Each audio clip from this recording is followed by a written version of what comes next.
right, Black and White Network supporters. I think at times there calls for action among citizens. Like, if you live in Chicago, you walk out of your home. Of course, I don't know if you really want to do this because you might get shot. But you walk out of your home, you look at your neighbor, and you point at them and you go, "You are literally getting us killed." Wait, what? Me? Yes. How you are voting is getting us killed. It's getting 3-year-olds killed. It's getting 6-year-olds killed. It's getting people driving in their cars catches a bullet, they die. It gets 86-year-old men robbed by a bunch of hoodlums, a bunch of thugs, a bunch of thieves. Your voting just got this 86-year-old man murdered. Because you vote in people like Lori Lightfoot or you vote in people like Brandon Johnson. You are killing each other without even pulling a mother effing trigger.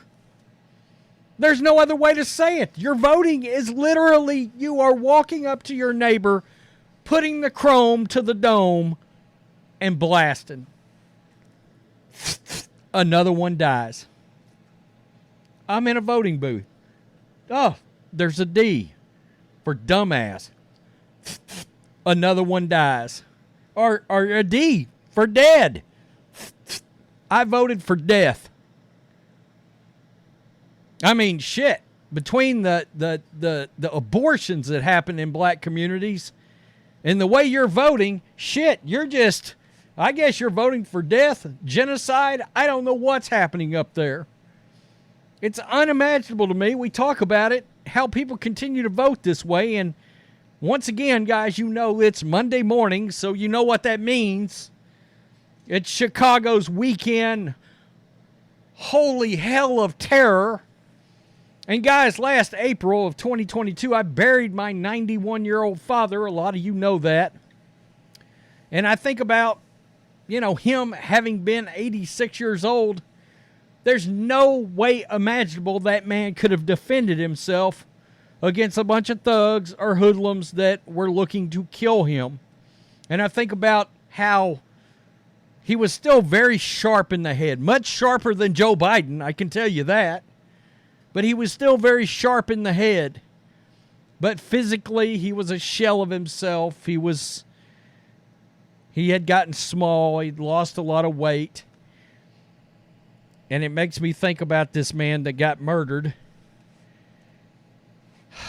And we're going to start there, and then we'll get into the numbers. But, yeah, you see that on my screen right there, CBS 2. That's a Chicago shooting. Leaves an 86-year-old man dead.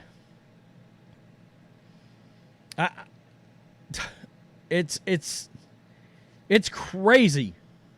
You're voting for Democrat, which now can just be called death. I'm voting for my neighbor to die.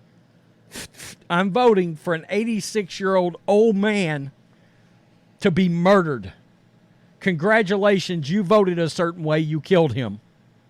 You may have well just pulled the trigger at this point. That's what you people are doing. I mean, BLM, bullshit. Bullshit lives matter. No, they don't. Not to y'all.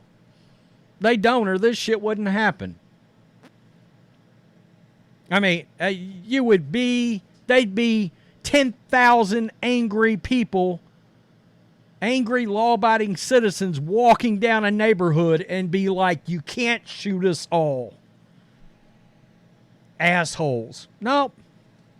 Not going to do that. Just keep voting Democrat. Keep voting for no cash bail. I mean, we've just now started. I did a video the other day. That fallout's already happening. You're voting. You're putting a check mark next to Thunderdome. We're good. We're killing our own people. We're plenty good with it. Okay. Wow. An 86-year-old man was shot and killed in the Auburn Gresham neighborhood Saturday morning. The shooting happened just before 10 a.m. at the 8100 block of South Throop Street. Quote, I heard one shot, I heard one shot, and I immediately, what's going on, neighbor Tamika Wright? Chicago police said the victim was found outside on a city sidewalk with a gunshot wound to the left thigh. He was taken to Christ Hospital in critical condition, was later pronounced dead. The family of the victim identified him as Charles Hobson Sr. Rest in peace, Charles. There is that gentleman right there in what looks like his Sunday dress apparel, probably getting ready to go to work, go to church. At 86 years old, he's probably retired, but you get the point. You know what I'm talking about. Quote, pretty much what we know is my father-in-law came out of the house to come to his car to get his phone. Are you kidding me right now? Guys, the back of my neck, the hairs on the back of my neck are standing up. You know, I get fired up for a lot of these videos. You guys know that. But, you know, the old man walked out of his house to get his phone. My dad, he left his phone in the car all the time, too. And would have to go out and get it. Or I would go get it if I was there. Come out to his car to get his phone. The next thing we know, he called his companion inside the house and said he had been shot, said his daughter-in-law, Kimberly Hobson Gary. She said she lived on this block for at least 60 years, and he was a father to those on Throop Street. He was spunky. He was an awesome man of God. He was an entrepreneur, retired, of course, but an entrepreneur. He was a community man. He just cared for others. He was very caring to other people, so this is very devastating that this would happen to anyone, not just him. His friendly nature leaves loved ones wondering why someone would do this. Mr. Hobson has never done anything to anybody. Like I said, he's been like a grandfather type. He's so nice. He's so cool. He's always so neighborly and everything like that. They later learned he was possibly shot for his car. Perhaps a car, we just don't know. Kimberly Hobson Gary, the victim's daughter-in-law.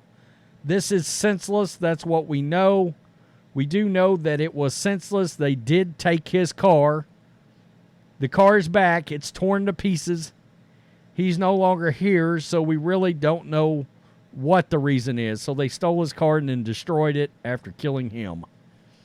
Wright told CBS 2 Darius Johnson that they had taken his vehicle, left, returned to the scene, and then got caught trying to get back into his house.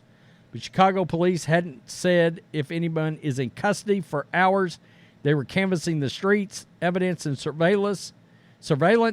Let me tell you, it's senseless. Yeah, it's all senseless. And you know, watch this every day. And, of course, I've heard many people say, when it happens to you, you feel it in a different way. Area 2 detectives are investigating. Holy shit, guys. And here we are. And I can tell you this number is actually 30 shot. But I like this article better. 30 shot, 3 killed. Of course, last week, 24 were shot. And none died because for 1 week, the criminals lost how to, I guess, make it count. Well, they figured it out again this week and made sure an 86-year-old died because of it. Jesus, it's crazy. I think this has to do with the same article or the same subject. Then neighbors said they saw police take 3 people into custody. They took off running. They caught one at the block. They caught another. Yeah, it looks like it is. They stole his truck. I guess he had a truck. ABC 7 was on the scene as they canvassed. Chicago police would not confirm whether someone or a group had been taken into custody. As they say, circumstances surrounding shooting are under investigation. Another man was shot and killed early Sunday, Auburn Grisham South Side, 40-year-old on the street at 12:40 a.m. and 9000 block of South Emerald Avenue when another person walked up to him and fired shots, police say. Man was shot in the chest, taken to Christ Medical Center in Oakland. No one is in custody. Man was 24, also shot and killed, and my God, they didn't even say anything about the rest of the shootings in the area in that article, but they, the 86-year-old should be enough to jar everybody. But then again, there's babies that's been killed before, and nobody seems to give a shit up there. It's nuts. There ought to be 20,000 people outside of Brandon Johnson's office this morning. Pissed, outraged. I want to re-image the police. Huh, okay. He's one of these people that probably wants social workers out there. We got rid of... We brought on cashless bail. We found out they let somebody violent out the other day. That won't be the last one, I assure you, that we do a video on. This won't be the last old man we do a video on. It's crazy. It's baffling. It's crazy. You are literally just popping caps in neighbors' asses at this point. Loved ones' asses, yeah, them too. Baffling to me. Keep voting for Brandon the Socialist Johnson or Lori Lightfoot because y'all think it's so great that she's a black lesbian woman. That makes her qualified to do absolutely nothing. Nothing. Those boxes are not qualification boxes. Let's just be honest, right? Nothing qualifying in that because you think somebody's the right skin color, the right sexual preference. Brandon Johnson, he's a Marxist socialist crusader that was poisoning schools as part of that teacher's bunch up there. Yeah, sounds plenty qualified. Let's vote him in. What? Oh, wow. Okay. Tell me what you think, Black and White Network supporters. I know we concentrated mainly on one this morning, but there were 30 of them. This one was one of the tougher ones I've had to do in a while. And I'm in Texas. So what does that tell you? I care more than the residents. Is that what's happened? You've got other people. You do realize you've got other people around the country seeing these headlines, watching this, going, what is wrong with you people voting Democrat over and over and over? I'm in a red state. You know what? I walked down this morning to get some Diet Dr. Pepper out of my car. You know what I didn't have to do? Worry about catching a stray bullet while I was down there. Why? Because this place would be covered in law enforcement and dogs and sheriffs and deputies and state troopers. Because that's what we do in red states. We hunt the criminals. And if they have to be put down, they're put down. The good citizens are actually good citizens. And the bad ones, they're treated appropriately. Peace. I'm out. Till next time.